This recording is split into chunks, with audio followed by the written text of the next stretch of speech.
రాజన్న సిరిసిల్ల జిల్లా వేములవాడలో ప్రభుత్వ విప్ ఆది శ్రీనివాస్ పర్యటించారు. పట్టణానికి చెందిన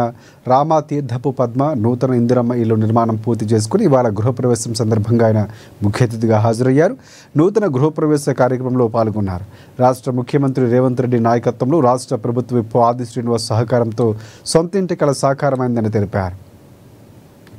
వాళ్ళందరికీ ఇందిరమ్మ ఇల్లు ఇవ్వాలనే ఒక లక్ష్యం. ఆనాడు గతంలో ఇందిరమ్మ ఇల్లే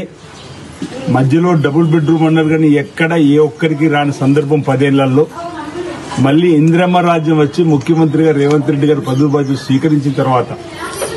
మళ్లీ ఇండ్లు లేని వారందరికీ ఇండ్లు ఇచ్చే కార్యక్రమం నియోజకవర్గంలో 3500 మందికి, ఇక్కడ వేనాడు పట్టణంలో సుమారు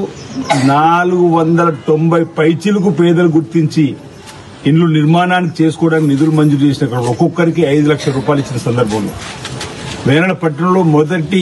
ఇంటి నిర్మాణం పూర్తి కాబట్టి ఈ రోజు నూతన గృహప్రవేశం జరుగుతున్న సందర్భంలో పేదల కళ్లల్లో ఆనందం, సొంతింటి కళ నెరవేరిందనేటువంటి, గతంలో రేకుల షెడ్లు ఉండేవాళ్ళం, గతంలో గూర పెంకుల ఇంట్లో ఉండేవాళ్ళం, కూలిపోతుందని ఇంట్లో ఉండేవాళ్ళం, కిరాయికి ఉండేవాళ్ళం అనేటువంటి వాళ్ళందరూ కూడా ఈరోజు తమ ఈ జీవిత కాలంలో అసలు నెరవేరుతుందా మా సొంతింటి కళ అని చెప్పినటువంటి వారందరూ కూడా ఈరోజు నిధులు 5 లక్షలు ఇవ్వడము, నిర్మాణం కావడం, అది ఈరోజు ఇళ్లలో పోయేటువంటి క్రమంలో ఆనంద బాష్పాలు రాస్తున్న సందర్భంలో ఈరోజు నిన్నటి రోజు పోతారం అనే గ్రామంలో తల్లి 100 రూపాయలు ఇచ్చి తిరిగి అడుగుతున్న సందర్భంలో 5 లక్షలు ప్రభుత్వం ద్వారా ఇచ్చి సొంత అన్నదమ్ములాగా ఏ ప్రభుత్వం మా వెంట నిలబడి లేని వాళ్ళకి ఇల్లు కట్టించడం అనేది మేము ఆనందాన్ని వ్యక్తం చేస్తూ ఆనంద బాష్పాలు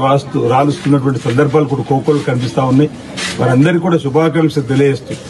రెండో విడత కూడా వేరల పట్టణంలో ప్రధానంగా ఇంటి స్థలం లేని కిరాయి ఇళ్లలో ఉంటున్నటువంటి వారిని కూడా గుర్తించే ప్రక్రియ వేగవంతం అవుతా ఉంది. ఇప్పటికే మున్సిపల్ కమిషనర్ గారికి ఆయా